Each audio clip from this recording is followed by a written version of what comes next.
fuck?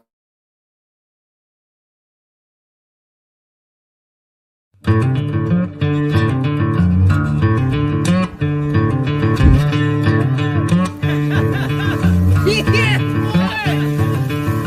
What's this?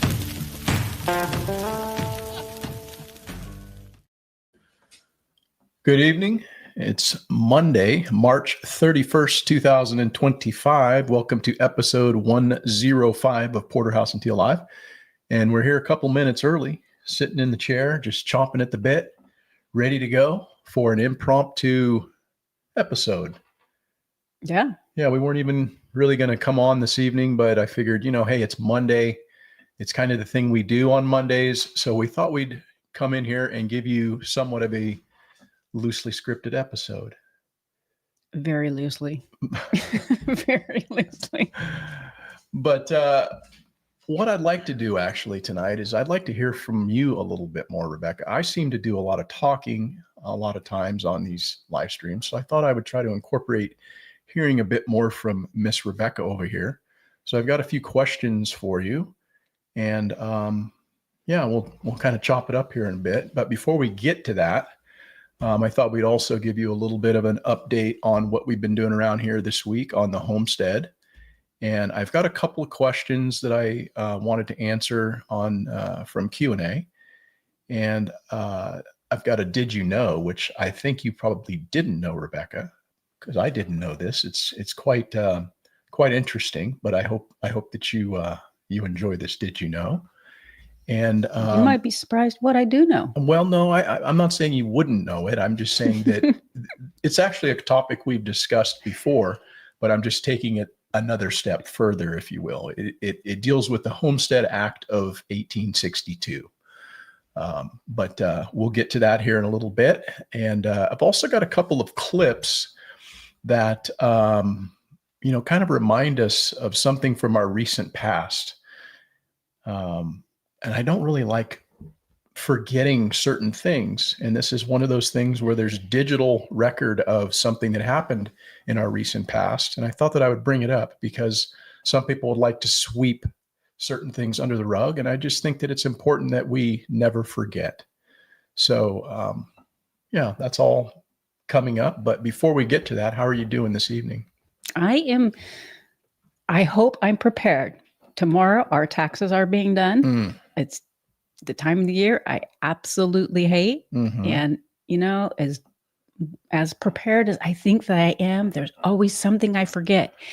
And I always have to think, what is it when I'm sitting there and the tax person looks at me and they say, so is that it? And I'm thinking, there's got to be something I forgot. Yeah. Yeah, I don't know, man. I think it's such a shame that we have to go through this charade every year. All of us who are tax-paying citizens, we contribute to, paying our fair share, if you will. And we do that prior to even receiving the money. It's taken out in withholdings. Mm-hmm. And then we're taxed on the things that we purchase. And there's property taxes and there's just all these different taxes. And then, of course, at the end of the year, we have to play this fucking song and dance and charade about how we justify keeping more of our own money. Well, and how we spent our money to be able to keep. Right. So it shouldn't really be their business how much hay I bought or how much chicken feed I bought or what I sold at the auction or. Well, yeah, it's very frustrating, but it's this song and dance that we have to all go through so that we can keep the IRS, happy so that they don't come and try to take more of your shit. So you don't have people knocking on your door saying, hey, you didn't pay your fair share. I find it really ironic that we're doing this at this point in time. It's the exercise we all go through. Most of us. I mean, some people, they don't pay taxes, or I suppose, but those of us that want to stay out of jail, we don't want to go to Club Fed as they call it. mm-hmm. We do this every year, and then we find out recently by seeing what's happening in the Department of Government Efficiency just the incredible amount of fraud and waste and corruption that is taking place. It's just mind blowing to me.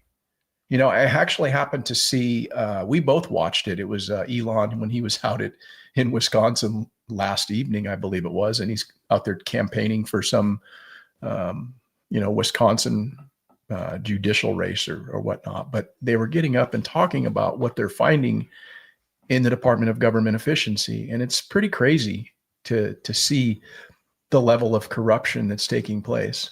Yeah, the amount of money that is just being spent or sent to dead people and no accountability. Yeah. The thing that bothers me the most, and we can talk about this here in a little bit, but it bothers me that I feel as though nobody's going to be held accountable for a lot of this shit. There's entities that are supposed to be doing this. And I have yet to hear of people losing their jobs because of their failings in having some accountability. And so it is an interesting time, but yeah, taxes are due, you all. Yes. And I'd like to say hello to Skanes, Bobby Spags, Terminator without training wheels, Hogs. Yeah. Good evening, you guys. Glad that you have decided to join us. It's been a great week for us here in Northern Cal. It's been a real mixed bag of weather. It's ranged from sunny and 85 degrees. And, the next day will be windy and cold and rainy. Today was, again, very much a mixed bag. I got up and I was pretty excited. Yesterday was rainy and shitty weather. And today I get up and it's blue skies, a couple of white puffy clouds, and birds are chirping. It's not, it's just nice weather. And I thought, oh, this is great. So I was able to actually go out and get about 4 hours of work done. And I was right in the middle of planting some carrots and some beets in one of my boxes. And it just starts hammering down rain on me. Clouds had moved in and then it was on. And so it rained for a little bit. And, right now it's actually cleared up out there again. So if we finish this live stream in enough time, I may get outside and do a little bit more work before we decide to call it an evening, because it has been pretty nice that we are starting to get the longer days now. And I look forward to this time of year so that we do get a little bit more opportunity to be outdoors, particularly late in the afternoon. So the only downfall to me, for me, I should say, is that the chickens want to stay up later. That's the only downfall. That's it? Well, just chickens? No, but the chickens, when it starts to get dark, they put themselves up and you can go out and you can feed them and close their doors and they're done for the night. Yeah. But now they're up wanting to be up till like 9 o'clock at night. Yeah. Yeah. Yeah. Chickens or something, man. Hey, but what's up, Bobby? Glad to see that you got the package we sent you. And we sent a donation out to the Midwest Preparedness Project again this year. And, I hope that's well received. Yes, hopefully it made it all in one piece. Yeah, I know you guys put on a great event out there. And, anytime we can support and help in any way, I'm glad to do it. And so glad to see that you got that. And yeah, it's great to see the rest of you in the house this evening. Yeah, so one of the things we got done this week, I don't know about you, Rebecca, but I'm pretty excited that we got that pig food purchased, because we were getting down to I was feeding them like corn, and that's not enough for young pigs. They need to have protein. Anytime you have young growing animals, they need protein, just like we need protein, particularly when they're in the growth stage. So whether you're feeding out chickens or whatnot, they need that protein. Mm-hmm. And so we was able to go down and get a ton of that this past week. And I have yet to get it all offloaded. It's currently sitting in my pickup truck, but at least it's out of the weather and away from the mice, at least to the best of my knowledge. The mice aren't getting up into the truck, but oh, they can get up there. Oh, I know they can. I've seen them. By the way, Skane's girl says that something scared her chickens because they didn't have a single egg. Oh, really? Huh. A snake or the weather. Oh, yeah. Let's see. Either I have a snake in the coop or storms are freaking out my chickens. I had 0 eggs today. Yeah, it's interesting. Some days will be like that, where they're kind of synced up. I imagine you're going to have probably a lot of eggs tomorrow, because sometimes we'll go really light on our eggs, and then the next day it will be, like almost all of them will have laid or what have you. So, but yeah, it's interesting. Yeah, they had one more out there when I went to put them up. So a total of 20 today. Yeah, that's good. No, Brady, we do not have any backpacking scheduled. It's something that I would actually like to do with Rebecca. We'd love to get back out on the trail, and hopefully at some point that will happen for us. We're just going to have to get to a point where things align better in our lives, and we're able to step away for longer periods of time on the homestead. But that isn't something that's out of the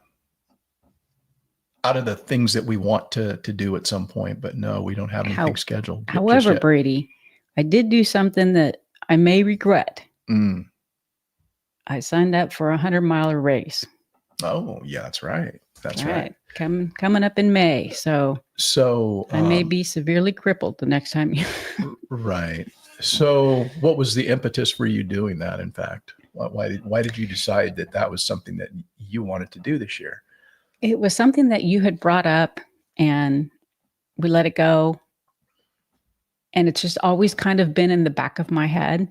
And I was thinking, well, I don't know. I started getting back into the running and getting back into better shape, and kind of convincing myself that I think that I can do this in this particular race. This particular race, you can sign up for 4 days. So the 100 miles can be spread over 4 days.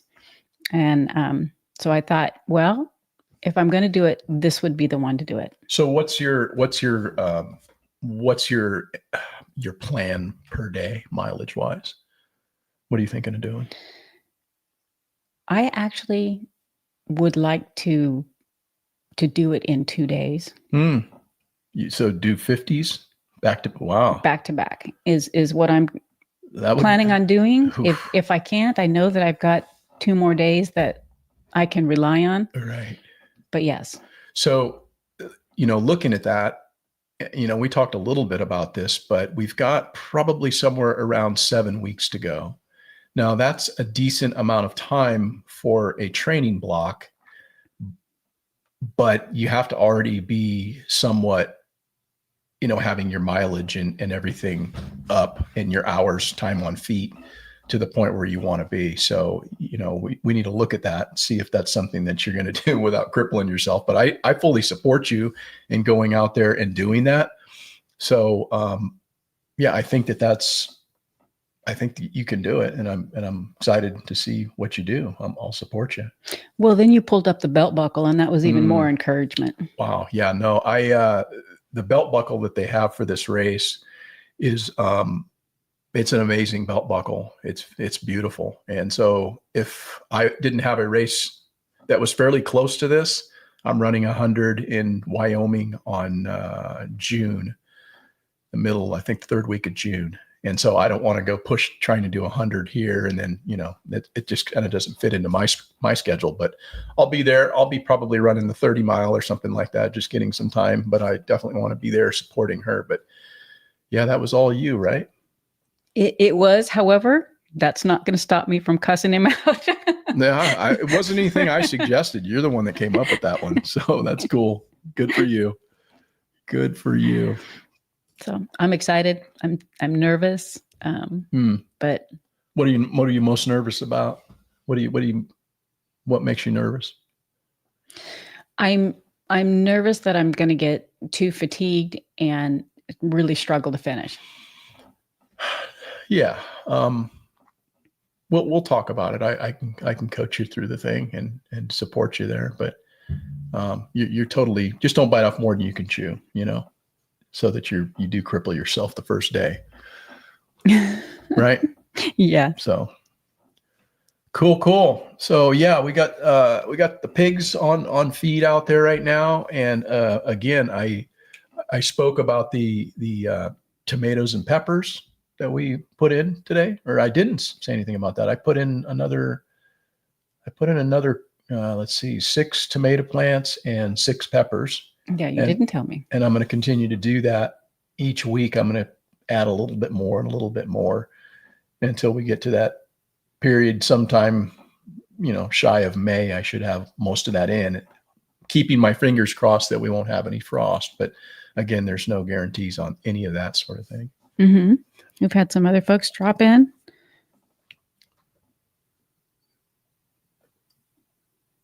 I don't know how to say it. Braves IG8? That's Brady. Oh, hey, Brady. Jim Munson. Mm-hmm. And Denise Fox. Yeah, cool. Welcome, you guys. Thank you. Thanks for joining us. Another thing I've been doing around here, and I tried for a couple of years to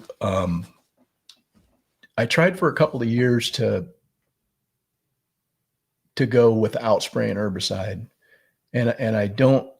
It just doesn't work for me. Ideally, you would be able to not have herbicide on your property, but it's something that if I don't do, there's a tremendous amount of places where weeds grow. And to me, aesthetically, that's a problem. And it's also a problem from the standpoint of just additional workload for me to have to go out there and weed eat and try to, deal with it. Mm-hmm. And, obviously for a fire hazard, I want to keep down as much of that shit around the house as possible. That's a huge concern of mine here in Northern California. Yeah, you do a really good job of keeping a fire break around the house. Yeah, that's so important. I can't stress it enough for you people that live in areas where you do get, wildfire threat. It's so important to keep things off of your roof that are flammable. No leaves in your gutters. I've seen houses burned to the ground from just embers that land on something close to a house, and there's nobody there to put it out.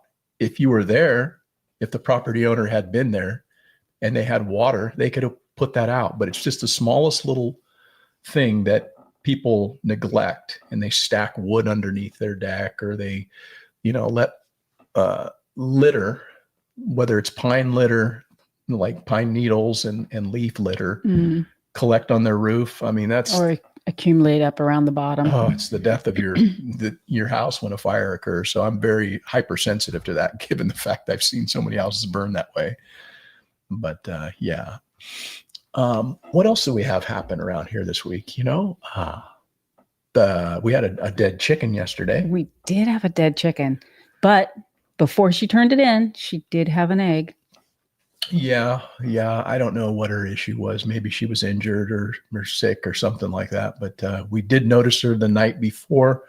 She was kind of acting a little wonky, and she didn't decide she wanted to come up. So we just kind of left her out there. And then that's where she was at the next day yesterday. So yeah, it happens, man.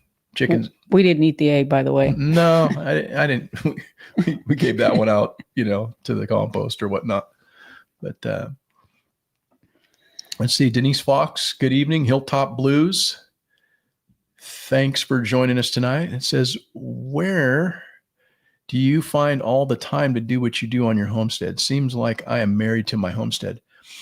That's a really great question, quite honestly, because it's something that I think most people who have a homestead wrestle with. And so you're either attached to your homestead and don't go anywhere, or you have to find a way to navigate around that so that you can detach from it. Because, as much as we love our place, we love what it provides for us. It's a lot of work, as you know, and, it's hard to find people to watch your property because nobody's going to watch it as good as you. There's always going to be things that are not going to be taken care of as well as if you were there taking care of them. In the same fashion as you would do it. They're taken care of. Yeah. But it's just, you get stuck in what you expect. Yeah. It's really just kind of about time management. And one of the things that we've done here, and it's just been a process of learning. Typically what a lot of people do who get into homesteading is they get every animal under the sun. And, they may have a couple of acres, 2 or 3 acres or whatever, and they basically stock their property with all this shit. They got ducks, they got sheep, they got goats, they got all this livestock on there. And it's just a lot, man. I'm not saying you can't do that, nor am I saying should you not do that.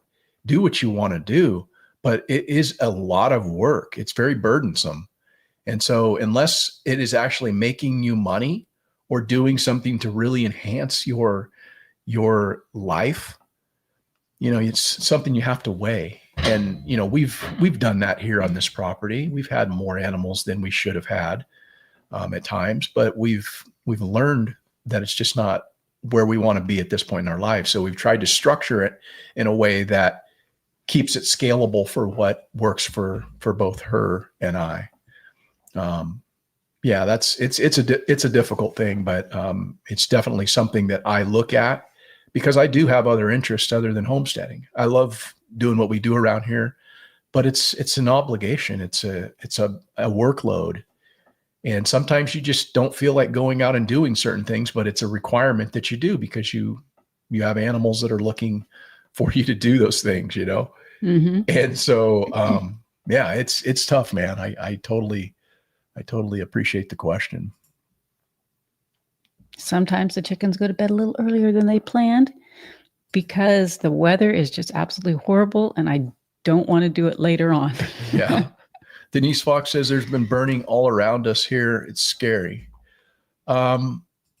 This is not the really super scary time of year for us around here. It's very green still. The grass has not even started to cure in any real meaningful way.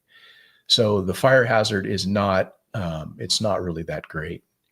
But now is the time for me to make sure that I'm doing those things so that when I do decide, hey, we're going to go somewhere, I can have some semblance of like, I've done all my homework and I'm not leaving my property to the wildfire gods, if you will, Mm-hmm. So.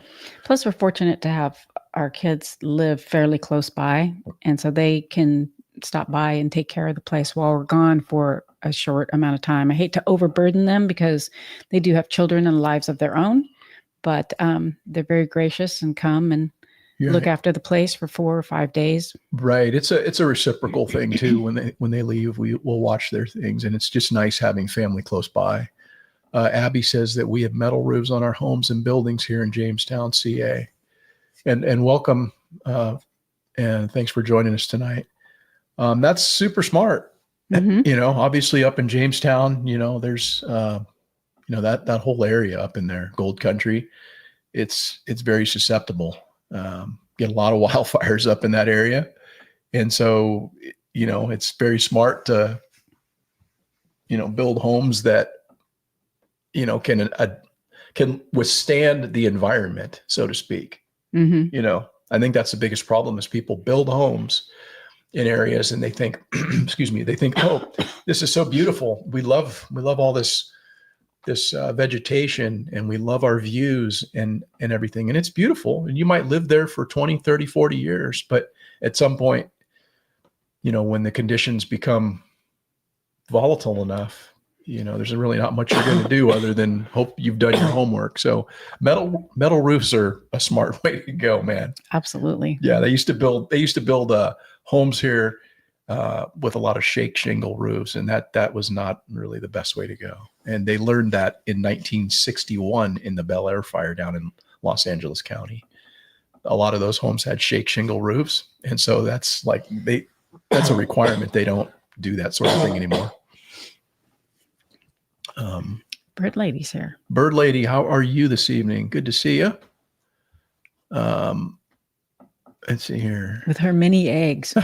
Many eggs, that's right. It says the chickens are automated, cats are fine inside. No way am I bringing 4 dogs with me. It's a 10 to 12 hour drive. Oh, yeah. You take ours and she's work. Yeah, but family. She's family, so that's cool. What else we got going on here on the homestead this week? Anything? I don't know.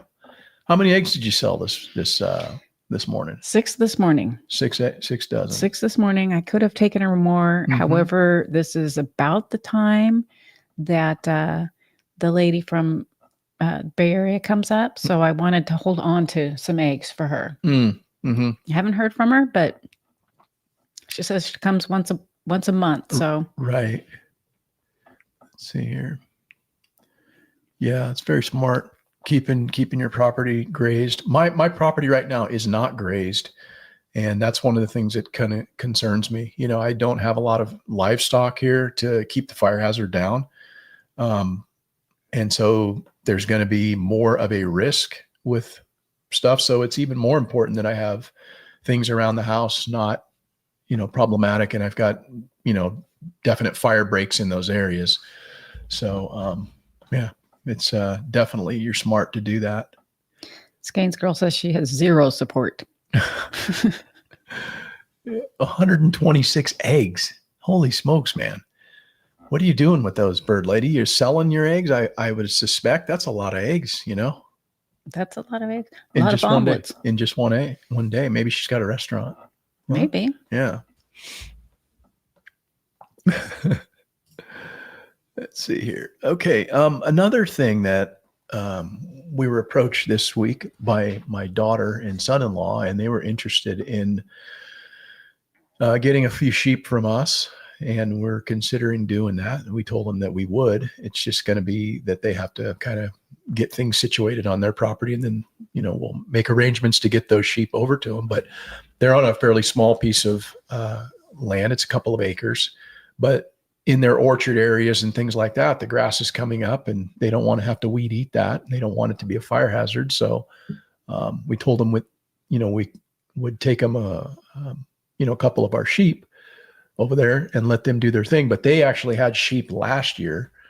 They had about, I think, 8 head, but they got rid of them all just because it was, again, as we were talking about earlier, just the burden of dealing with livestock. And so they ran sheep for probably about 4 years. Well, and it was more than what they had to graze on the property. So they actually had to feed. So that was a cost that came in. See, and that's the thing here, where right now it's an abundance out there. I could put, 10, 12 head out there, and they do just fine for another, month and a half. But soon as things dry out, it's going to be, barren. And we would be feeding. And so with the price of feed and everything like that, it just wasn't penciling out for them. But, they raised up their sheep, and they, I went over and helped them butcher on occasion or two. Mm-hmm. And they were, basically raising them for their own consumption, but they got rid of them all. So we're probably going to be lending our sheep, but that's what you do on a homestead sometimes, right? Yep. You share those resources. And another thing, I put out that video this past week, the wood chip video. Mm-hmm. And we've been receiving a lot of wood chips. I was also contacted from the local county department. They're doing some work out in the area, and they wanted to know, hey, how much wood chip do you want? And I said, how much you got? And he says, we'll just keep bringing it until you say stop. And I don't know how many yards they've brought already, but I got a mountain of wood chips out there. And the way that I see that is that it's a resource that I can use on my property for years to come. And it's going to benefit this property in a lot of different ways, not only in my compost making efforts, what I do in the chicken yard, but just mulching around trees or in areas where I'm trying to get things to grow. It really helps to protect the soil from erosion. It helps to protect the soil to retain a lot of moisture. And so I've actually considered, depending on how much of these wood chips I get, I've considered trying to take as much as I can possibly in my orchard area that is adjacent to the chicken yard. And I mean, hell, I could put 6 inches to 8 inches to a foot deep in there, and it would just do nothing but protect the soil, It would lessen the amount of water that would be required in order for those trees and anything else that's growing in there to thrive. Mm-hmm. And so, as far as I'm concerned, I can never really have too much of the wood chips. And, having a tractor where I can move those around, reshape that pile, it's just such a great resource. And so, I guess why I'm saying this is just that, depending on no matter what size your property is, if you have a homestead, it's going to in some ways benefit you, not only in your garden, but, possibly, in combination with utilizing it for your livestock, not only in places where you want to keep them warm and dry. It's a great bedding source. It's, it's just such a great resource, Mm-hmm. and it's free. And I'm all about getting things free. That's the bonus, is that it's free. That's amazing. That is absolutely amazing. So let me see if I can get caught up here. Yeah, Denise Fox, it is a great resource. Gets our dog all fired up. She sees a truck coming down the driveway. Skane's girl says, I have a gravity water setup for the chickens along with feeders. They've been on their own for nearly 2 weeks. Been to Midwest Preparedness Project twice a year for several years now. They are in a Fort Knox hoop coop. Yeah, that's cool if you can have things, automated. Mm-hmm.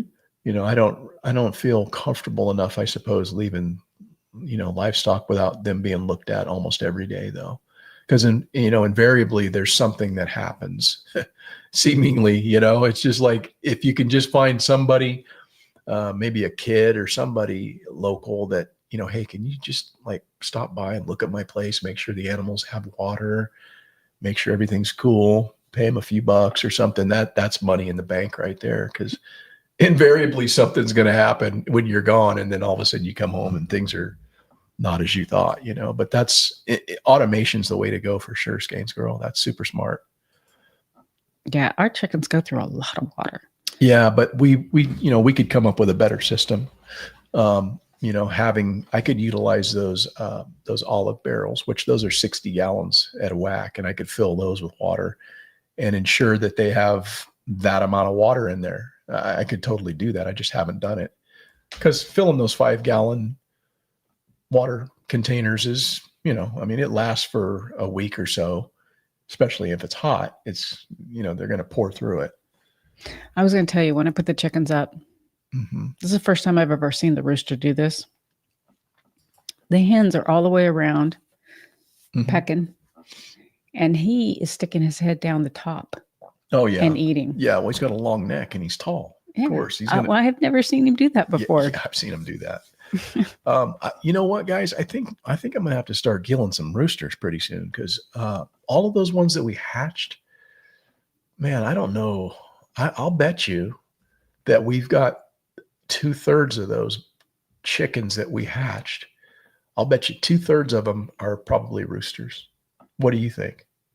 I do not disagree. They look like roosters. They're big. Yeah. And they're starting to get kind of they voice themselves. Kind of cocky. Yeah, they haven't started crowing yet. I'm waiting for that. As soon as one crows, I'm going to chop him up. But I don't want to be premature on that. Unless somebody'd like to buy a rooster. No, nobody wants to buy roosters, man. That's it's going in the pot of gumbo.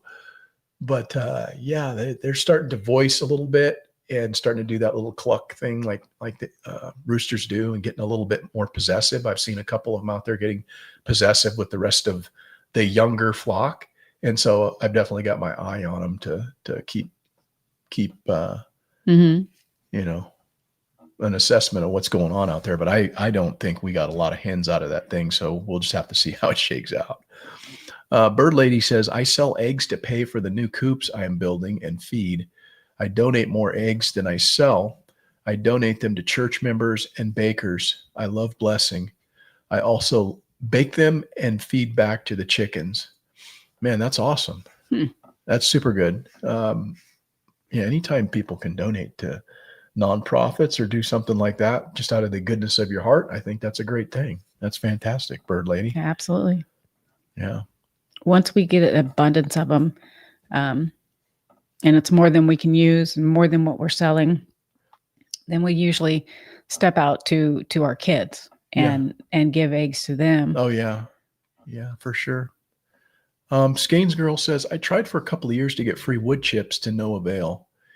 And, it's one of those things you just got to be kind of persistent. It's like getting free food from places, and, a lot of times you can go and you can ask and you'll get turned down. But if you're persistent enough and you happen to time things in the right way and whatever, it'll happen. I've had this sign out in front of my house for a couple of years, and I don't always get contacted by people. I have to actually physically drive up and see crews working in the area, and I'll say, hey, if you guys are looking for a place to dump wood chips, I'm up at this location. I've got a sign. It's completely, good for you to go in there and turn around. I can put a cone out there if you need to, and here, take my number, that kind of thing. Because I did get contacted this year by somebody who just texted me and said, hey, are you still looking for wood chips? And I contacted this crew or this company last year. I saw them working in the area and I said, hey, I'm up over here if you need something local. And then in the same week, I was also contacted by the county, as I mentioned earlier. And so the county that I live in, they're giving me some good clean chips too, because it depends on the crew and how well they keep their knives sharpened on their chippers. A lot of times they don't sharpen them and they don't keep them like razor sharp, and they don't adjust the knives to the anvil correctly, because that has to be done almost daily, because that stuff gets tore up, it starts to get chipped, it gets dull, and then what happens is your chips aren't that good. You get a lot of sticks and shit being just run through the thing. It's not doing as much chipping as it is just like feeding the material through. And so you wind up with some pretty substandard chips on some of that. But the county guys, they must be keeping their knives sharp and they're adjusting their thing pretty regularly, because I've been getting some premium chips from them. So I'm like, yeah, keep coming. But again, there's different, things that you can do, Skane's girl, but you just got to be persistent in any of this stuff. And certainly if you see a crew working close to your residence, it never hurts to stop and say, hey, who's your supervisor? Can I speak to him? And then they'll usually point you to the supervisor and you can just introduce yourself and go from there. Doesn't always work, but it definitely doesn't hurt to ask, and occasionally it'll land you something. Mm-hmm. Yes. Pine shavings. Yeah. Pine shavings, like the kind of pine shavings you're getting in a store. I mean, all of that's going to work. I would prefer, quite honestly, I prefer hardwood, but you're not going to be picky when you're getting wood chips. You don't like, hey, what kind of wood chips are these? No, you're just getting wood chips and you're using them for mulch or however you're using them. But yeah, all of that stuff is organic material. If it's been untreated and it's, not been involved in something that, is going to like pose a problem. No, wood chips and shavings, that works just as well as anything else, really. Mm-hmm. There's a little bit higher content of oil and resin, which could in some way pose a problem depending on what you're using them for. But I'm not picky on any of that stuff. It all eventually will wind up just being used as ground cover in, over the native soil, or it will actually go from bedding where it's been. I just actually pulled out a wheelbarrow this morning out of the sheep where they are bedded down. And all of those wood chips that I just put in there probably like maybe a month ago, like I took one wheelbarrow out and all of that shit is just soaked in their urine, and it's got a lot of their manure in it. And so that went in on top of some lawn clippings today where I'm starting a new pile in the chicken yard. And so the chickens are going to get a chance to peck through that and scratch it around, and it's going to get mixed and blended in with that green nitrogen source, the lawn clippings, and all of it's going to, be of benefit here at some point, because in about a year that will turn into, or less than a year it's going to turn into, but by about a year from now, that same stuff that I put in there today will wind up coming out and being used as compost in some form or fashion here on the property. Yeah. So yes, pine chips will work as well. Let's see here. The local dump. Okay, so here's something to consider without training wheels. I'm not saying that that's a bad thing to do, but you have to realize that the local dump, a lot of the stuff that they, are using for their compost isn't maybe the best. You may be getting some shit that looks like good compost, right? It may be dark. It may be, looks like, hey, this is really good stuff, but you don't exactly know what was in it when it was composted. And so, you just buyer beware on that sort of thing, because they do that here in our local waste management district as well. And they'll have these big ass piles of compost that they bring in like a tub grinder, and they start grinding shit up. And who knows exactly what's in that, because just because compost looks dark and it looks like, oh, this is really rich or whatever, you might put that in your beds and then you got a problem or something. So just buyer beware on that. But yes, that is definitely something that is out there. DHT Nursery is here. Oh, good evening. Double Oz. How are you? Good evening. Good to see you. So, yeah. So I did mention earlier that we talked about this on a previous episode. On a previous episode, we highlighted as a did you know, the Homestead Act of 1862, which, to refresh your memory, it was a law signed by President Abraham Lincoln on May 20th, 1862. And this act allowed any adult citizen who had never borne arms against the U.S. to claim 160 acres of public land for free, provided they improved it by building a dwelling and cultivating crops for 5 years. So how cool is that? I think that's awesome. Yeah, should be reinstated. That's a pretty unique thing that was done here. So from the standpoint of homesteading, that kicked off a lot of homesteaders right there. Because between 1862 and 1934, the Homestead Act led to the distribution of over 270 million acres of land, which is about 10% of the total area of the United States, to approximately 1.6 million homesteaders. Wow. Isn't that cool? Mm-hmm. Yeah. But that's not the actual cool part. That is cool, but that's not the coolest part. The coolest part is what it did for women homesteaders, because single women, widows, and divorced women were eligible to claim land under the Homestead Act, making it one of the earliest instances of federal legislation recognizing women's property rights. And by 1900, women made up about 10 to 15% of the total number of homestead claimants.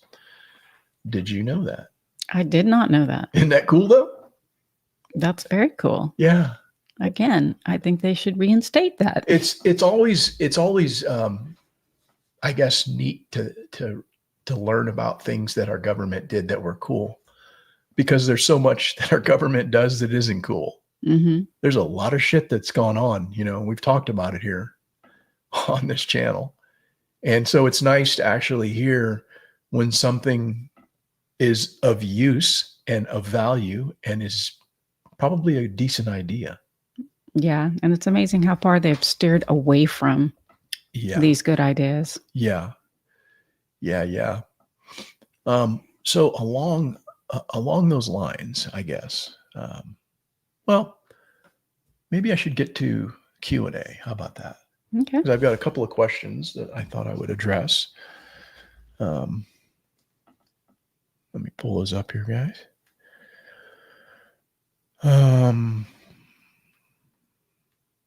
So this is from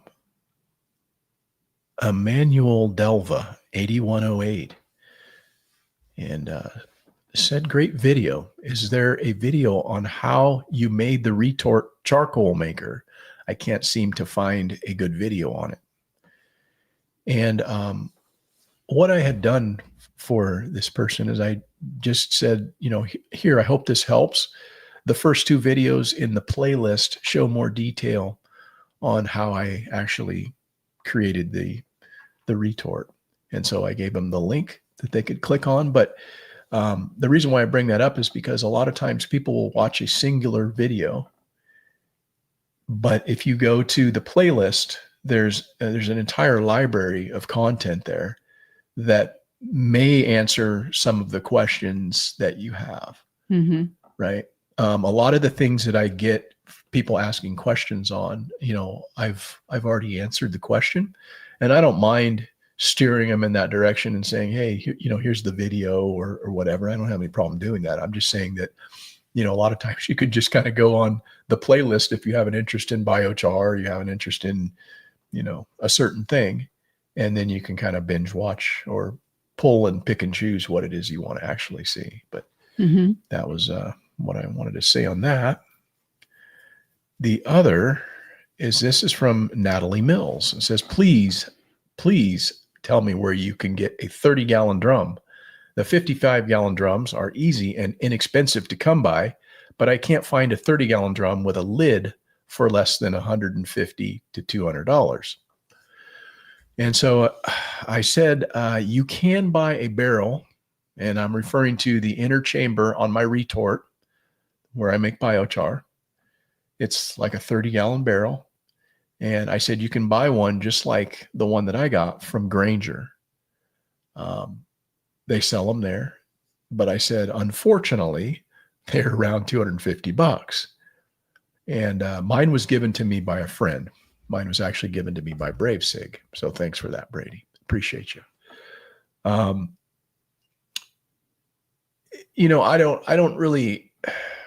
don't advocate people going out and spending a lot of money.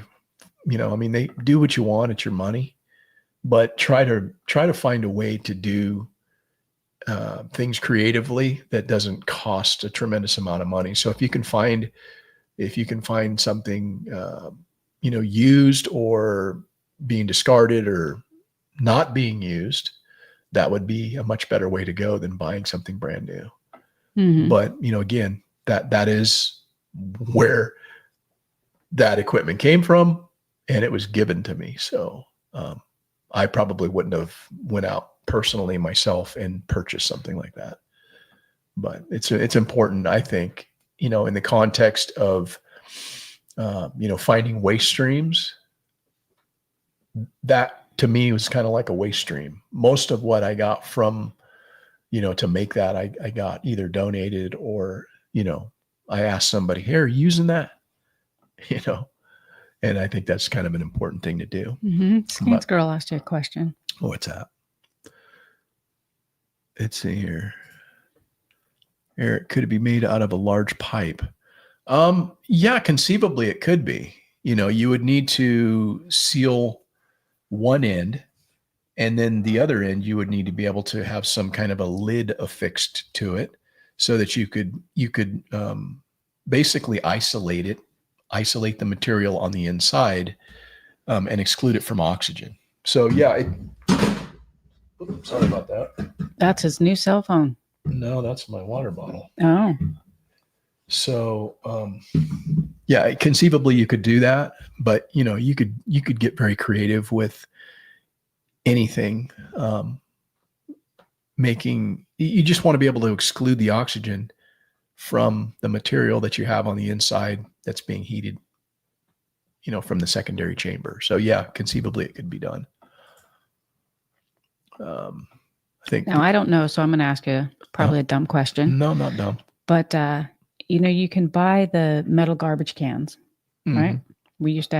I used to have them growing up. The garbage man would come and dump them. Well, you can buy small ones. Could that conceivably be used in the inside? It wouldn't last. It would, you might get a couple of uses out of that maybe, but it would, the internal temperatures are pretty extreme. I mean, that would melt. It's so thin walled, those garbage cans that you're talking about, they would not withstand the temperatures. So I would be surprised if it actually worked at all, because it's like 1200 degrees. So that's not going to really do well with some that thin walled, but it's not a stupid question. Let's see, Gaines girl says she's going to be looking for some property. Yes, 20 acres. 20 acres. That's a pretty good little piece right there. 20 acres will do you right. And it depends, like with property too. If you have property, like our property is pretty flat. There's a little bit of rolling, there's a higher side and a lower side and all of that, but you can see the entire thing. And when you have a property that is kind of rolly, 5 acres can seem huge if it's fairly steep, because if you actually put that on a flat ground, it would be larger, generally speaking. But if it's fairly steep and then it's got a lot of cover on it, a lot of structure, like trees and whatnot, and you can't see the entire property, your property just seems bigger. It just does. But when you can see the entire thing, you're like, yeah, 5 acres, that's just right there. Yeah. I can see it. It's right there. But it depends on what kind of property you get. But 20 acres would be sweet. Double Oz says that she's talking to Bird Lady, says my last 5 eggs are set to hatch this Saturday. The chicks I bought from Meyer Hatchery will be 6 weeks old next Monday and will be going into the coop on the 10th. Cool. I'm going to probably have to buy some hatchery birds this coming year. Just because, what we hatched isn't going to be sufficient for what we need next year. And then I'll probably be putting in a larger order come fall, but I suspect by then, we'll be through all of the bird flu bullshit, and there won't be the demand that there is currently. A lot of people are having problems getting birds out of the hatcheries and whatnot. So I'm assuming that will probably, run its course by then. Without training well, says 20 acres. Where'd you go? Right there. Yeah. 20 acres is a nice start. Look for adjacent open plots to grow as well, like a house you can fill it in. Yeah. Yeah. Yeah. Okay. So, given the fact we were talking about women and homesteading, let me ask you a few questions, Rebecca. What inspired you to start your homesteading journey, if you will? Because I've never really even asked you that. Well, I would say primarily it was kind of a joint. So,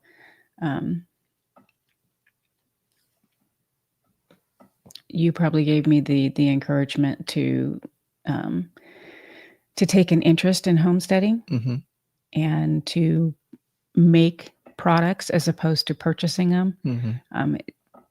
It's obviously a little more time consuming until you actually get a routine down, and then it kind of speeds up a little bit more.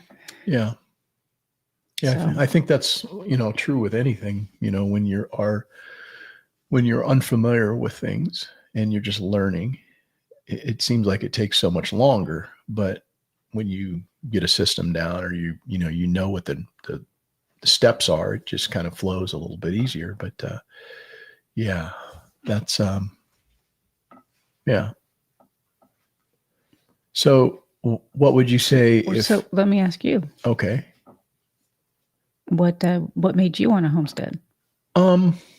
Well, that's from I guess, my upbringing of growing up on a farm and having property around me, just loving that lifestyle, loving having animals and livestock that, we tended to.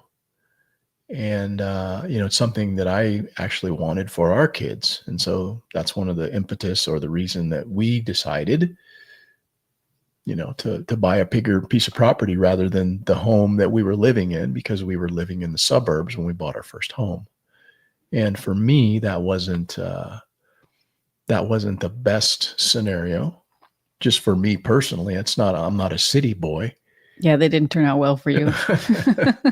We won't go into that story. Yeah, I could tell that in another episode, but that's, and I just wanted our kids to have the same opportunity to have space around them and, be able to roam a bit and to play and not be out in the street and then have, livestock and stuff like that. So I think it was just a natural progression for me. But what would you say is like the most unexpected challenge as a homesteader that you've had, and how did you overcome it?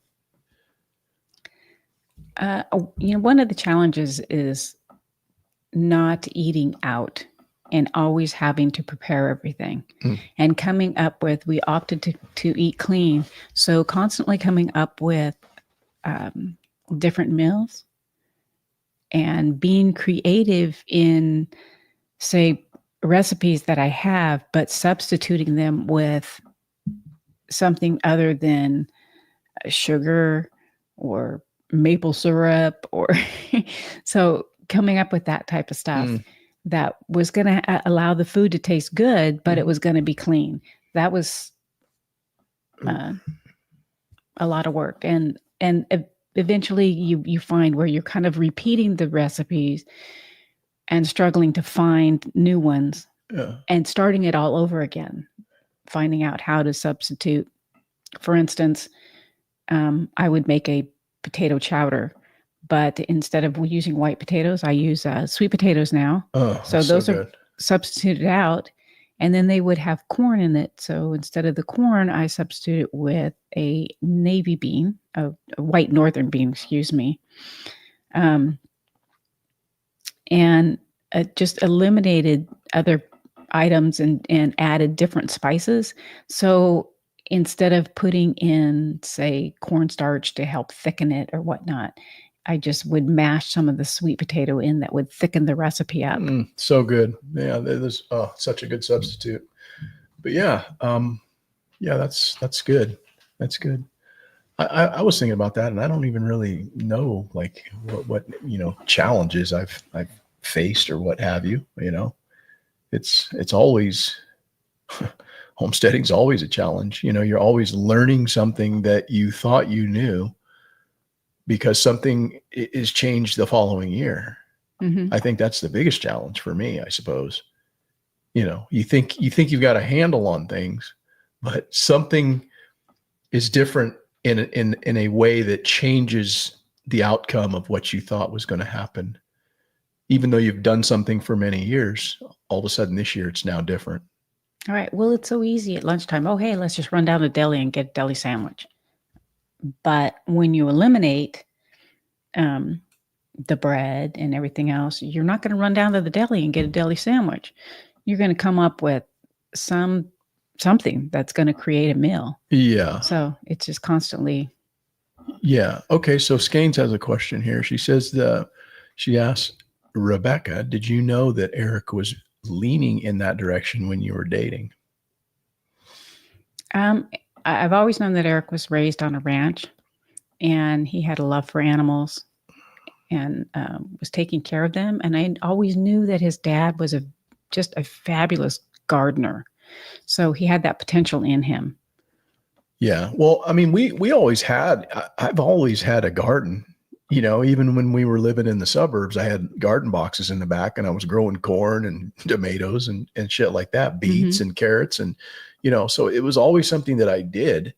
There was a time when we were here where I stepped back from that because of my commitments as a fireman. It's pretty frustrating to plant a bunch of shit and then like you leave and you're gone for a month and you come home and everything's dead. So, somebody has to be willing to take care of that. And it wasn't something that I was expecting Rebecca to do in addition to everything she was doing already. Because when I'm gone, she's not only mom, but she's dad as well. And so it's a lot to ask of her to be with, 4 kids doing everything and then trying to be a gardener as well. So, I stepped away from gardening for a period of time, but I've always had a garden to some extent. We're just doing a little bit more of it now because we have the time, Mm-hmm. yeah. But again, as we mentioned earlier, it's a time management thing because you can be married to your property and that's fine if you don't ever want to go anywhere or do anything. Right. And we've mentioned one of our sons is special needs. So that was a constant with surgery and traveling back and forth and working with him to get him ambulatory. Yeah. Sylvia Gibson, a good evening. How are you this evening? Hello. Good to see you. Let's see here. I had another couple of questions for you. Yeah. So since we've strived, to be somewhat self-sufficient, to be more self-sufficient and less reliant upon the system, which is, I think, is a laudable goal for anybody, really. Mm-hmm. You don't have to be a prepper to want to be more, or to be, you don't have to be a prepper to want to be more self-governing. But how do you, Rebecca, balance that philosophy or that lifestyle with, modern technology? I'm not a tremendous fan of modern technology. For example, I could easily buy a contraption that would grate my cheese, but I still grate it by hand. So there are certain things that I do the difficult way. Yeah. And I'm the same with the cell phone. I personally wouldn't like to carry it with me everywhere I go. However, we no longer have house phones, so it's now become a necessity. And see, that's what I was referring to because it's easy to talk about cheese graters, but all of our bills and everything is done online. Well, they weren't. They're done online because I personally liked going in and paying my bills in person, and that's what I did up until we went to hike the PCT. And the only way that I knew that I could do that was to put them on auto pay. Yeah. And so I transferred everything over to auto pay, except for the things that I could pay annually. Yeah. Yeah. I think most of us have this idea that, we want to be detached from the system, but the system has become so much of an integrated part of all of our lives. I mean, we're sitting here having a conversation on the internet attached to the system. And, whether some of the things that you buy or all of that,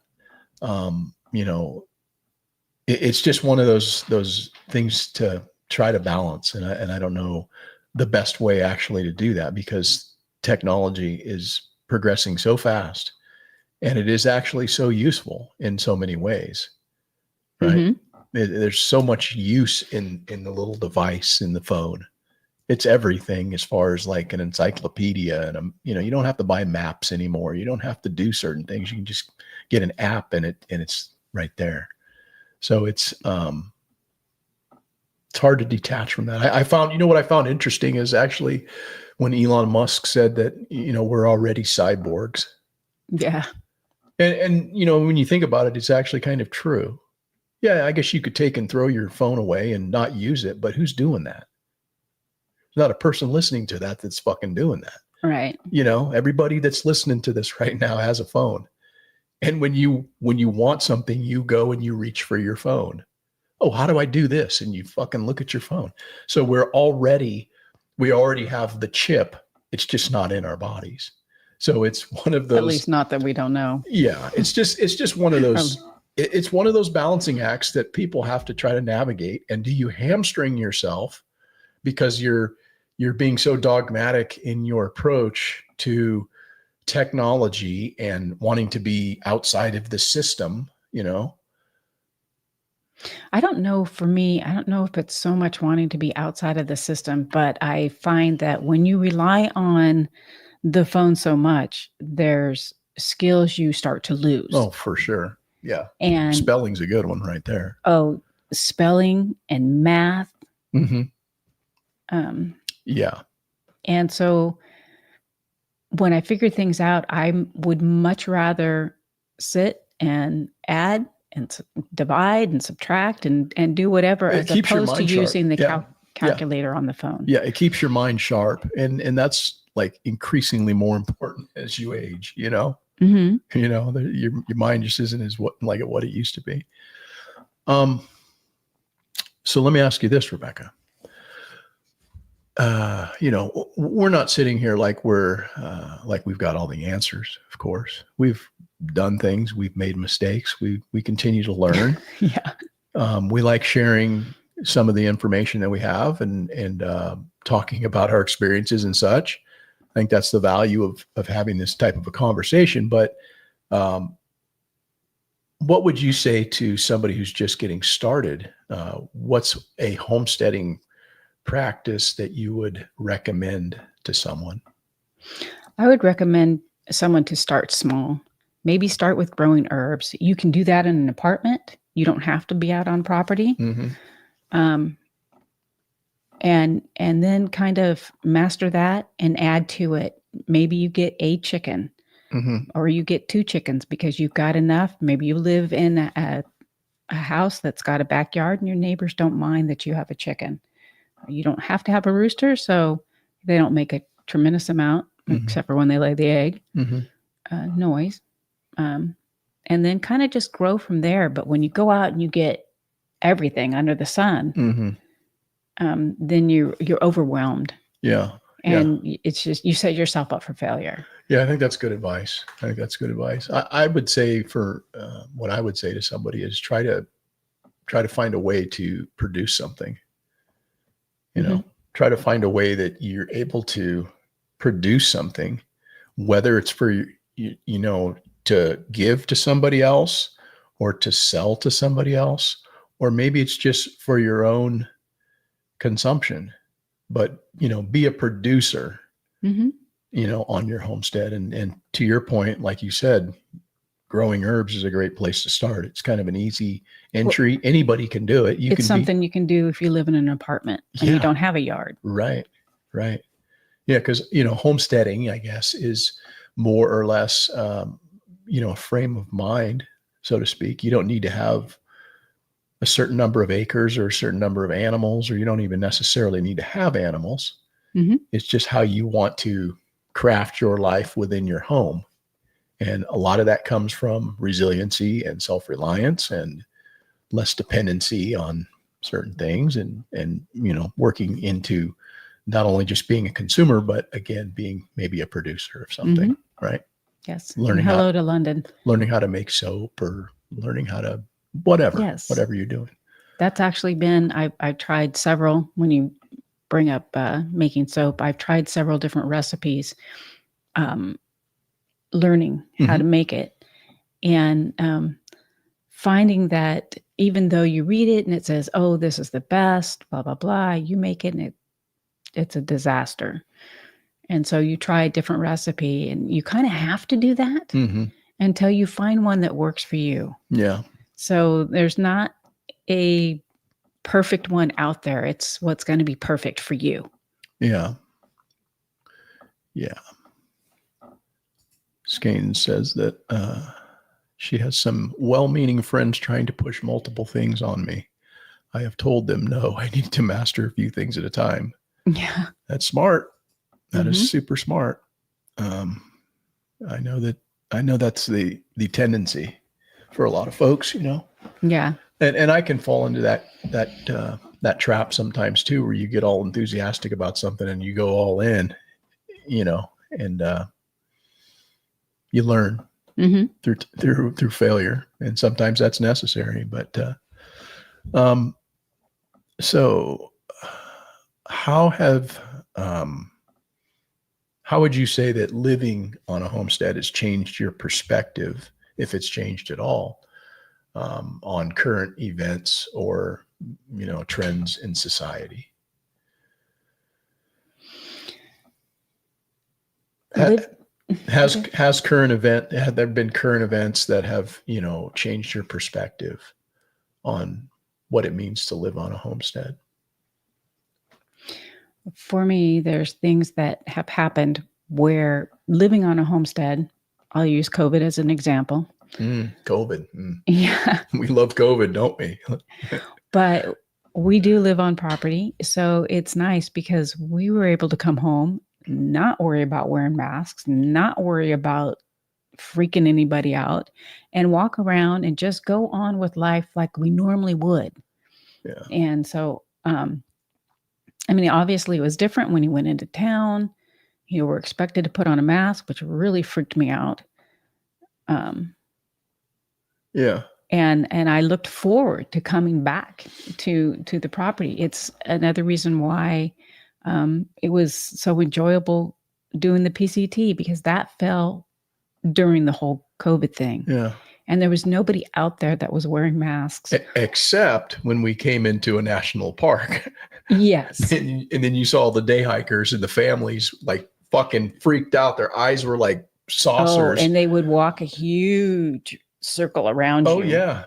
Like something on you was going to jump off and attach itself to them. Well, you're a dirty, stinky hiker, so there's a good chance that could something jump off on it. But you never really realize exactly how stinky you are until you get a trail angel that gives you a ride. Yeah, but you get in their vehicle. They're nice. used to it. They're don't very say sweet. Anything. They're very sweet. But you get into it. It's a small place. You close those doors and you realize how bad you stink.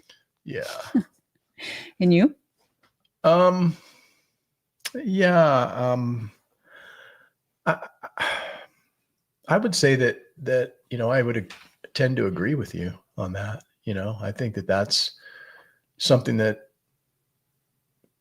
sticks with me as well. Something that happened recently was that whole period of time, and we were just not affected in the way that so many people elsewhere in living in maybe the city or living in an apartment someplace. I can only imagine what it was like for those people. Mm-hmm. They're scaring the population into thinking that people are just dying left and right. And hey, put your mask on and don't go, anywhere. And people were locked down in a fucking apartment or in their suburbs, in their homes, looking out the windows to oh my God, what are we? It was a difficult thing, but like living here, it was so much like normalcy. The only time that it wasn't normal is when you went into town, right? Like you said. And so, I wouldn't say that it's like changed my perspective, but that's definitely a current event that happened recently that just kind of reaffirmed the value of living on a piece of property where you're not right up on top of people. Right. Because because you actually toyed with the idea of wanting to sell the place, because the house is really, now that our children are grown and gone, the house is really way too big for us. We literally live in half of the house. Not even half the house, but probably still. Not even half the house. Yeah. And the other end is for the most part vacant, and unless we have like Thanksgiving, we have all of the family members here, or somebody comes to visit. Yeah. And we have extra bedrooms. Yeah. Sylvia Gibson says, I wore a mask when I absolutely had to. When I flew to San Diego, in the beginning, masks were supposed to be worn. I walked around holding it away from my face. Mm-hmm. Yeah, it's a very interesting time that was. And I felt very like rebellious, but only because I really wasn't buying any of it. Like we went places, and what was very just odd to me is it was a couple of years after this whole thing started, and we flew back to Iowa, and we were in like 4 different airports. Excuse me. Mhm. We were in like 4 different airports, and every about 30 seconds, you'd hear him say, the federal such and such says, put your mask on, keep your 6 feet, or whatever. And I was like tripping out because I was the only one person, aside from maybe, I would say that I saw maybe less than 10 people the entire time without a mask on. Everybody in there was walking around with a mask on. And I was walking around, and people were looking at me in such a way that they either had a lot of contempt for me in the way that they looked at me, or they were looking at me kind of like with a wink and a nod, like, yeah, dude, I'd be doing that shit too, but she's standing right next to me and she's telling me to put it on. It was just an odd thing. Mhm. The whole mask thing. I still trip out on that. I couldn't take it. I'd put it on to go into the store, but the same as what Bird Lady said, I'd pull it away from my face because I had to breathe. I couldn't breathe with that thing on. Yeah, it's such a stupid idea, but anyhow. So, let's see. What would you say, Rebecca? What's the most rewarding part about doing these lives every week to you? I enjoy coming on and having people come and visit and being able to share things that we've learned through trial and error, and being able to have all of you guys share with us. And we're learning just as much from you guys as you are from us. Yeah. And so I really appreciate that. Yeah. Yeah. And you? I would say, a similar sentiment to what you just said. But I would also say for me, it's a unique opportunity to come on here and just, express myself about things that are going through my thought processes throughout the week. Mm-hmm. Because there's a lot of things that are happening in the world. And, I'm not saying that I have the answers to any of them, but I do have observations as a citizen and a human being. And I think it's important that we all should be able to voice ourselves. This is a unique opportunity in order to do that. Sit down with you, have a dialogue, and have dialogue with those of you who join us each week. And, I appreciate that, but it's also, in some way for me, like a bit of debrief for the week. Because I have thoughts, there's things that you have thoughts. No, seriously, when you're out there running, and you're just kind of in the zone, you're thinking about stuff. It's not like I'm running and I'm not thinking about things. Mm-hmm. It's a chance to process, and things go through my head, and I'm like, what about that? Oh, that's weird. And you try to make sense of the world around you, because sometimes it doesn't exactly make sense. All the shit that's going on. Have I ever told you what goes through my mind when I'm running? No. Math. I think about our bills and how much they are and how I can do this, and I'm adding and I'm subtracting in my mind, and it's an odd thing. Yeah, that is whack. Yeah. Let's hear. Yeah. Takes up a lot of. Yeah. Yeah, let's see here. I can't imagine I was in the country, but living next to New Orleans, I only wore one a couple of times, but then I finally said enough. I can't remember going in Walmart and being the only one without one. Or I can remember. Mm-hmm. Yeah.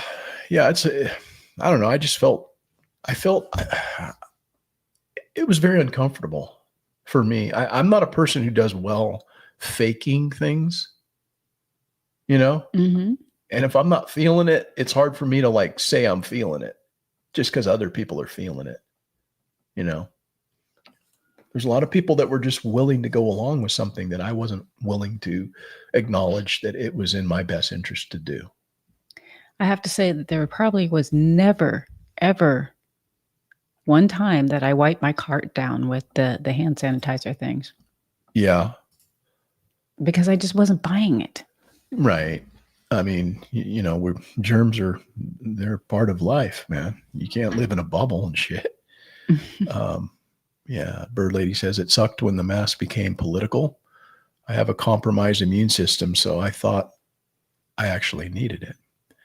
Yeah. And I suppose people actually, you know, do need that protection a little bit, but, you know, oftentimes people are out there wearing masks to this day, and it's kind of an interesting thing to see, you know, don't see it often right now, but there are people driving around with masks on with the fucking windows rolled up.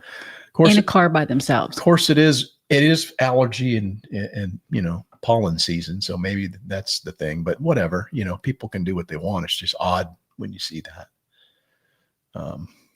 I agree. Yeah. But again, you never know. You never know their situation. That's true. Yeah. Hogs brought that to my attention. Yeah. Mine too. He kind of slapped some sense into me and said, "Hey, well, man, you don't know. The dude might have like some other thing going on." And I'm like, you know what? You're right. I don't know. Exactly. So, Sylvia Gibson, in the past, people would go to the neighborhood pubs and share their knowledge. Boy, man, that's where it all happened, at the pubs, I suppose. Yeah. So if you could homestead anywhere, Rebecca, in the world, where would it be and why?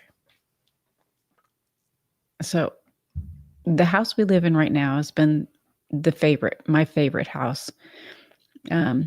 So this house and this property is where I would choose, because it has a lot of memories. Our kids grew up here. And so I can't foresee wanting to go and homestead somewhere else, because, you know, you can look at the different rooms and see them playing and, you know, just have special memories. The other thing is when we moved here, like I say, our kids were still fairly young, and we didn't know anybody for them to go trick-or-treating. So we weren't going to just release them out into a neighborhood. Yeah. So I would write stories, and I think we've shared this before. I would write stories. He would take them all the way out to the end of the property and hand them a clue and a glow stick, and they would have to go through, and there were all different things that were set up. And so that's kind of a fun memory for me. So I honestly would choose here. There are a lot of our pets are buried here. And you?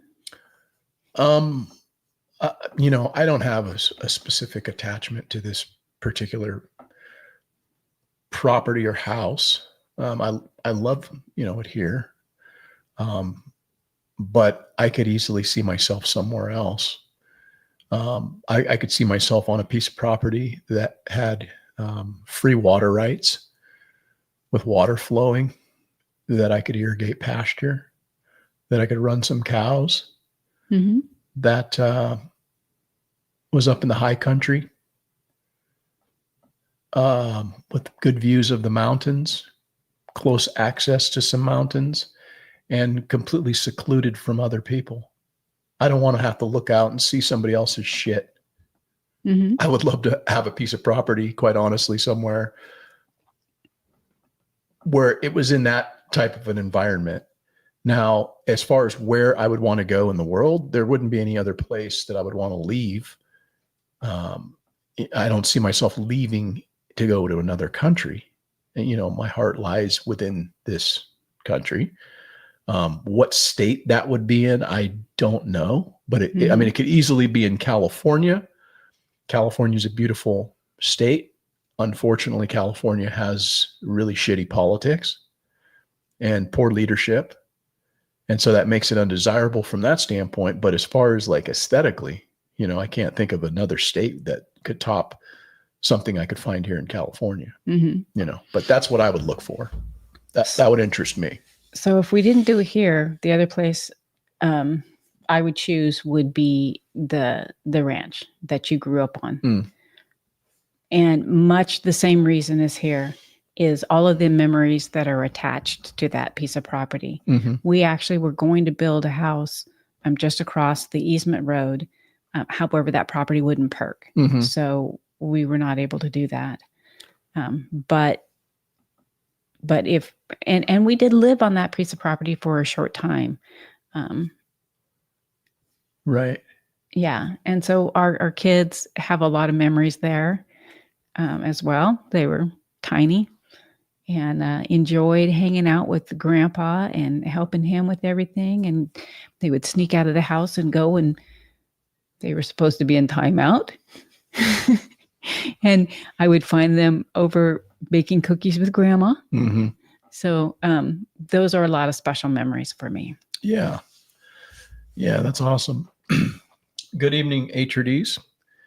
And she's asking about meat rabbits, wanting to know if they're difficult, and talking about less than 6 in conjunction with chickens. That's something I don't have any real knowledge on. I've never raised rabbits. Something I considered, maybe doing or whatever, but I don't know, man. I'd have to know why I'm doing it. Is it to eat them? I suppose we could eat rabbit. If they were meat rabbits, you would be eating them. Right. I don't know. It's nothing that I've actually ever done. The key word is you would be eating them. But you would never know because you've never had rabbit like I make it. I make rabbit amazing. You've never had my rabbit. Rabbit, liver and onions, right? Gosh, yes. That's the same story everybody tells you with liver and onions. You've never had mine. Oh, no, that's eggplant. Everybody tells you about eggplant that way. You've never had my eggplant. You can do eggplant pretty decent, though. It's not like you can disguise it pretty well. It tastes good. But anywho. Let me tell you. Yeah. I've made it for you before. Yeah, we used to eat it in lasagna and stuff. It was delicious. I liked it, actually. I know. You have to put it with something that's going to absorb all the liquid from it. Yeah, I liked it. Maybe I'll grow some eggplant this year. Please don't. Please don't. That's actually sounding kind of good right now. Huh? All right. So to wrap this up, Rebecca, what's one goal that you have for yourself to achieve this year, 2025? What's got you most excited? Well, we just actually shared that earlier, the fact that I'm going to run the 100-mile race. And like I said, I'm pretty excited about it. Mm-hmm. It's a goal that I can't say that I set at the very beginning of the year. It's kind of transpired. Mm-hmm. And I am excited. I have faith in myself that I can make it. I know you can. And so I'm looking forward to it. I'm kind of looking forward to it being done so that I know that I did it. Man, we'll show you guys that belt buckle when she gets it. But it's a tight looking belt buckle. It's better than anyone I've ever got. Mm-hmm. Yeah, by far. That's pretty awesome. It's a pretty good looking buckle. But maybe I'll shoot some content when we're down there, and then maybe we can kind of share your journey a little bit on the YouTube channel. But Born to Run is it's quite a unique event. It's one that I've been to a number of different times. Both of us have been, and it's just a great time to go and let your hair down and let your freak flag fly, as they say. Oh, let me tell you. So, people get really uptight about things. And I think people go there and they just kind of let their inhibitions go. And it's nice to see people just kind of cutting loose and just being weird. And do you remember I like it. Time before last, they do, at the end of the whole thing, they do what they call the ball. And people come dressed up, and even the guys come in prom dresses, which is pretty hysterical. But not all of them, but some do. But that year they decided they were going to streak after the ball. And there was a lady that was picking up her husband's clothes. And she says, this is something he would have never, ever done in his entire life. She could not believe that he dropped his clothes and he was streaking. Yeah. Well, we're not going to talk about that. But anyhow, yeah, so that's cool.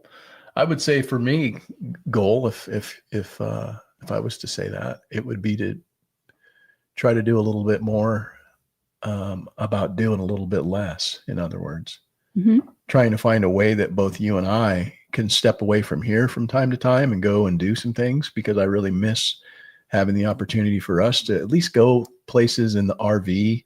Yes, I miss going places in the RV. Yeah, and typically when we do, a lot of times it's surrounding an event or a race or something like that. But there's things to be seen along the way. There's experiences to be had going from point A to point B, and it's just kind of a nice getaway to be able to get in the RV and get the dog and just do less chicken stuff for a bit. And so that's kind of one of the things that I'm looking forward to this year.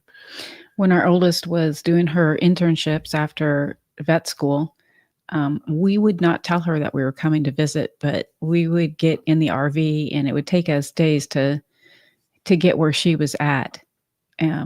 But that was a lot of fun. And we would stop and run and walk the dog and stay at a Walmart parking lot or a rest stop or wherever we could stay the night and not have somebody knocking on the door. And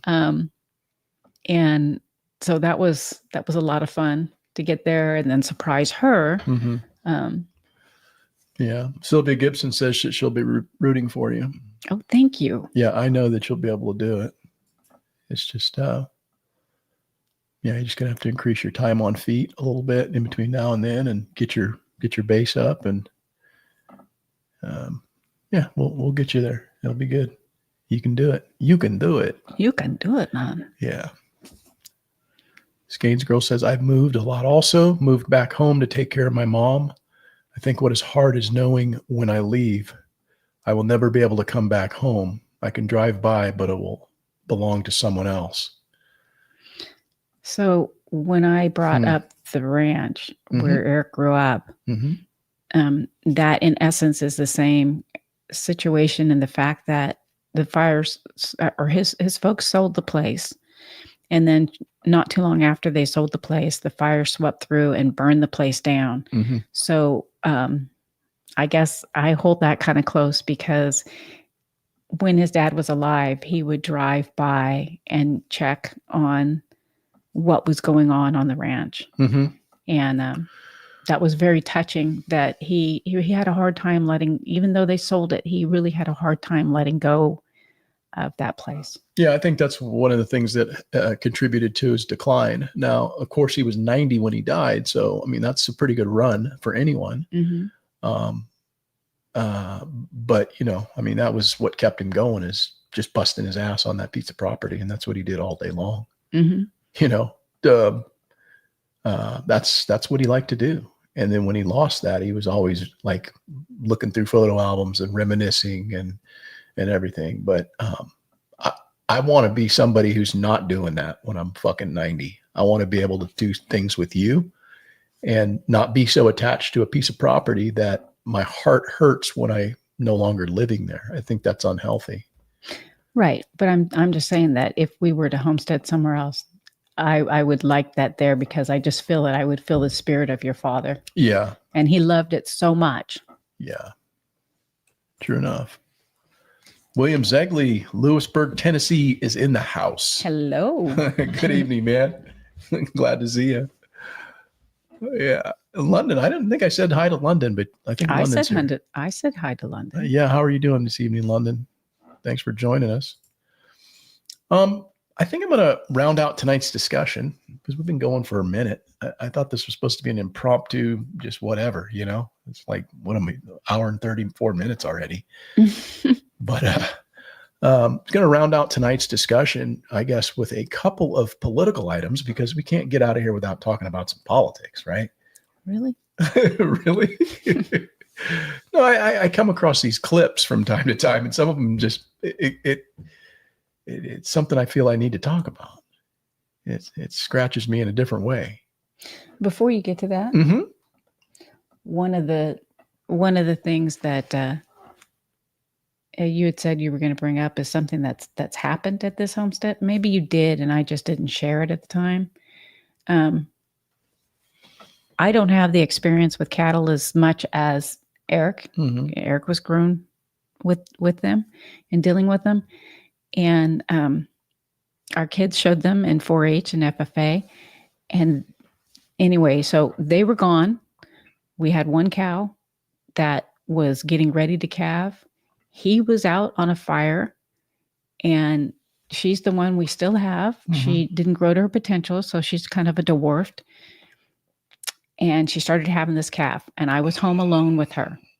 And I had never pulled a calf by myself and was not 100% sure what it was that I was doing. And I was so thankful that this cow was extremely helpful, because I didn't really have any way to constrain her or anything, but she laid down for me, and I was able to put a foot on either side of her backside and put the chains on the calf, and she would push and I would pull, and then she'd look to see if the calf was out, and we would do it again. And once I got the calf out, I was nervous, but I was excited that the calf came out just in time for the kids to come running down the driveway.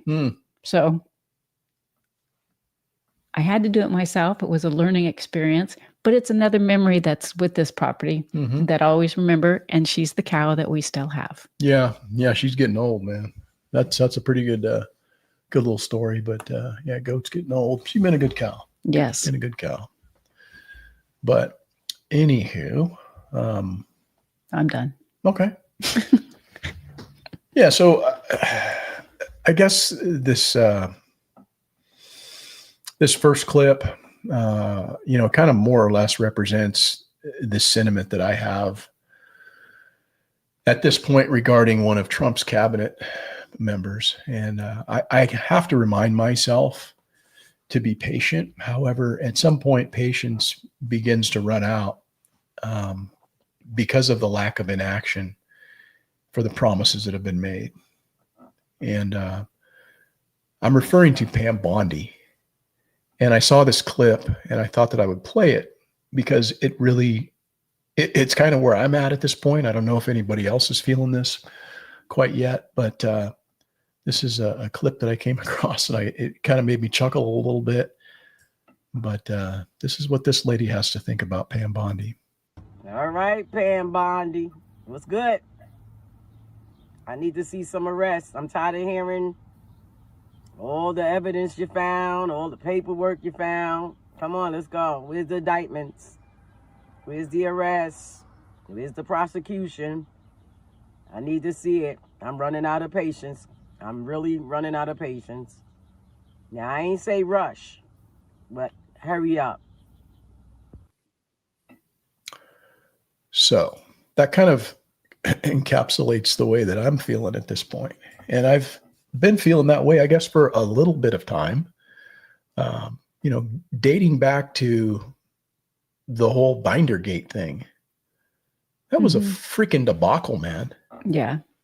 Hey, we've got, we're going to release some information, and they give these binders where there's nothing in it of any substance. And then there's been no more discussion about any of that.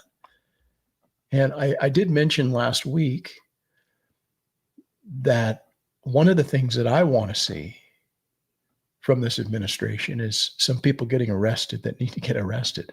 There's a lot of people who've been doing a lot of things behind the scenes for a lot of years. And I'll be a lot happier when I see some of those people being put behind bars. Yeah, I agree. A lot of fucking criminals out there that are being protected.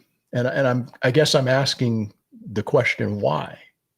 Why is that occurring? I don't know. What is your take, Rebecca, on Pam Bondi? What is your feeling about her? I was willing to give her time, but I, much like that clip, am really starting to lose faith in her. she hasn't done anything outstanding that I could say. Not yet. That's yeah. I think we've all, at least me, I've been of the mind that, oh, well, we need to give these people some time. It's only been a few weeks. It's only been this amount of time. And yeah, we want to see some action straight away. And that's a little bit frustrating, but it almost feels to me at some point you're going to be like the people who believed in QAnon and shit, because those people, if you recall, were like, oh, when this happens, this is all part of Trump's plan. This is all part of the thing. We just need to be patient, and it's going to happen. And eventually it never fucking happened. It was all a ruse. And so I guess my question for this whole Pam Bondi thing is, she's making the rounds on Fox News. She's showing up talking about all this shit that they're doing, arresting illegal aliens, which is cool. Right. But what about all the people that have been committing crimes within the government that they need to be going after? I'm assuming that's probably going to happen at some point. Maybe I'm just rushing the game, but I'm also reading the tea leaves, and I'm looking at the breadcrumbs that are not being dropped. And so that's kind of where I'm at on the thing. And I just came across that clip when that lady was popping off about Pam Bondi, and I thought, I'm feeling the same way. I don't know if anybody else is feeling the same way. I am. I would say I somewhat feel the same way about Kash Patel. But I'm willing to give them up to the 6-month mark. And then if things haven't really started to move in a direction, then I've got questions. Yeah. And Escain says that it's only been 2 months. It's frustrating, but I want them to build a case that sticks for a change. And I agree with you. That's what I was saying early on, because people were like, well, I want to, and I was like, they need to line up their ducks. They need to have all of the evidence before they bring indictments. You don't just say, hey, we're going to go after these people and not have a case firmly built. So I do understand that. But I don't know. We're just going to have to wait, I guess, and see, but hope I'm wrong in the way that I'm feeling about it. Yeah. Right. Yeah. Yeah. London Pickering says too many crooks are government and it's all intertwined. I doubt we will see any action. Yeah. I'm feeling that way about the whole Epstein thing. I think there's too many powerful people that are being implicated and blackmailed in that whole scandal to really be exposed. Like many of us kind of had thought that maybe it could have been, or hoped that it would have been. I think we had the same maybe hope about the JFK thing, but that actually, those 80,000 pages that they released didn't really uncover what many of us believe is the case, which is the government's involvement in that. Right? Yeah. Why would you keep something secret for 60 fucking years if there's nothing in it at this point and there's 80,000 pages there? Does that make any sense? It doesn't make any sense. No. And I think that I wouldn't feel quite as I'm going to say I wouldn't feel the way I feel about Pam if she didn't come out with those binders, but that's what kind of set the mood. Yeah. Yeah. Overpromise and underdeliver. That's not a good move right out of the gate. Yeah. Just pick one to set an example without training. Will says, I would almost be glad to see that, but whoever it happens to be, I hope it's somebody of note. Maybe like a Hillary Clinton or something like that. That'd be pretty cool. Or go after Joe Biden's criminal ass, because he's a fucking criminal. His whole family's a criminal. I was going to say his son too. You don't pardon your entire family because they've done nothing wrong. I mean, it's clear, right? Mm-hmm. It's freaking clear. Yeah. Yep. Still crickets. Yeah. I got you, Hogs, for sure. And Hunter. Yeah. He's, I don't know, man. It's interesting to see. But I could see wanting Hunter arrested more so than Joe. I would like Joe to be arrested as well, but he's an old man. How much longer is he going to live? I don't know. But Hunter is young. That would be poetic justice, though, after what they did to Trump. Yes. Right. Mhm. And they would be able to have the goods on him too. That's the thing. There's definitely corruption within that entire family, unlike what Trump's doing. Mhm. That's all manufactured bullshit. If there was anything legit there, they would have had his ass in jail. Mhm. But they came up with some bogus charges to try to discredit and defame him, but none of it stuck because it was all bullshit. But anyhow, I think there's a tendency among a lot of us to suggest that, we should just move on and let bygones be bygones and turn the other cheek, right? Focus on more important things than talk about politics and these sort of people. But arguably, the clip that I'm about to play might not be very important to you in the context of your life right now.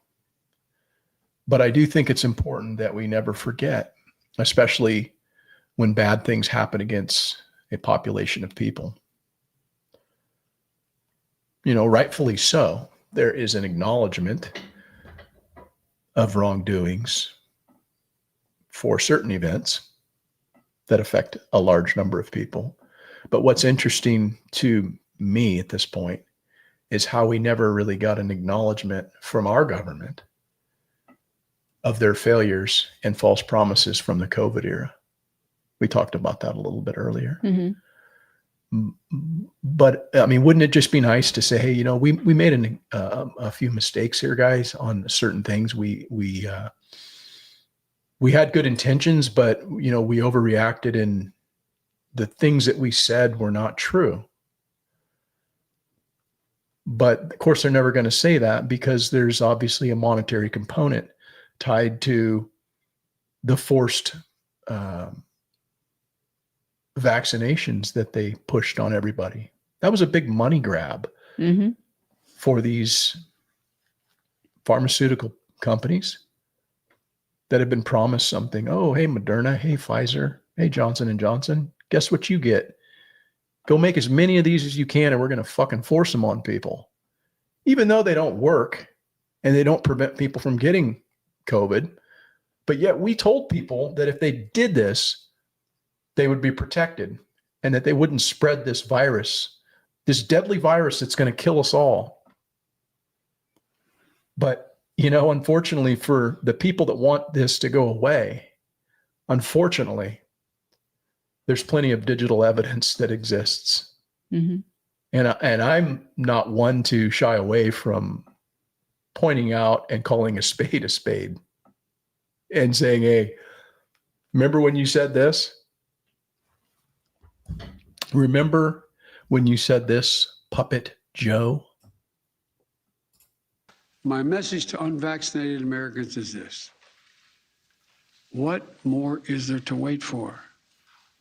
What more do you need to see? We've made vaccinations free, safe, and convenient. The vaccine has FDA approval. Over 200 million Americans have gotten at least one shot.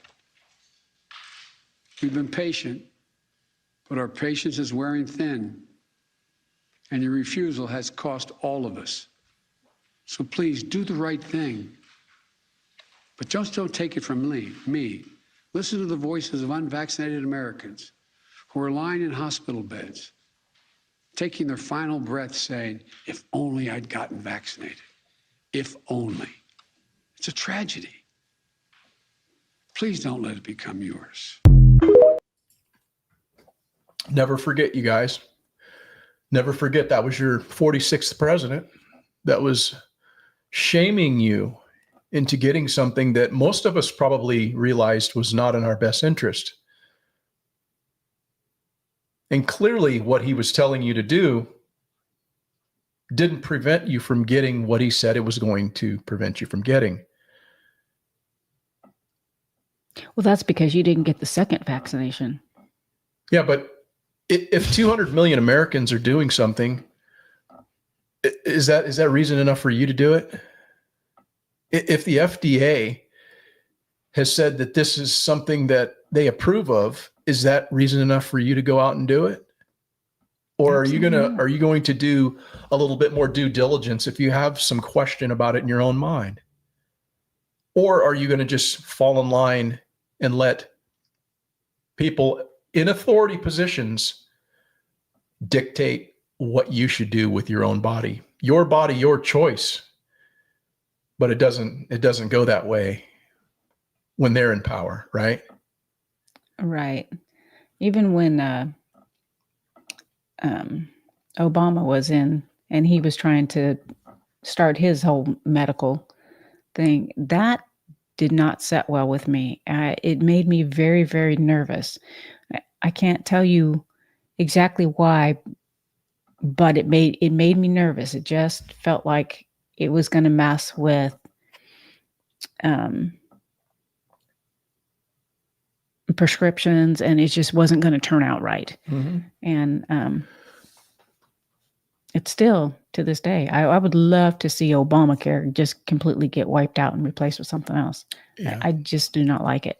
Yeah, I don't know. I think it's important to highlight things from our recent past sometimes, and not let these people get away with the shit that they're doing to us. They are authoritarians.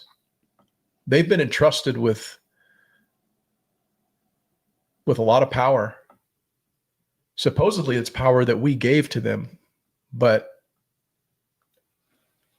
I don't know if we actually consented to that. It's just what happened in 2020, if you know what I'm saying. Mm-hmm. I don't know how many of us actually consented for the outcome of that election. But there's a lot of things that are coming out now that, lead you to believe that what they were doing at the border by letting all these millions of people in. Did you see last night when they were talking about that? Elon was up there with that guy talking about, and he had a graph behind him talking about all of the undocumented people that have come into this country that now have social security numbers. Interesting. Why is that? Yeah, when they start talking about the border, I always had said that it's for voting. It would not have surprised me if, as they were bringing them over, they didn't actually have them sign a voting thing, because a lot of them couldn't even speak English. Well, I was going to continue on. They also elaborated from that point and said that a lot of the people that they had sampled in that also had voted. Those illegals that had gotten social security numbers had also voted. And apparently they've turned it over to the FBI, the Justice Department, whatever, to try to, get some resolve to this. But they really do need to figure out our voting system, because if we don't have that, guys, we don't have a country. If we don't have a voice in that regard where we can go and have faith in our system of saying, hey, I can vote and it actually matters, that I can determine, the people's will can determine the direction of their country. I think that's what a lot of us feel like happened in this last election.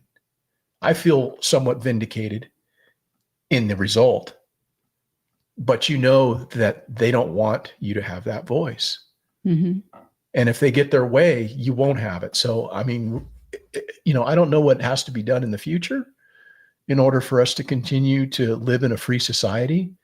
But clearly one side of the aisle doesn't want that. They are authoritarians that want to control every fucking thing that you do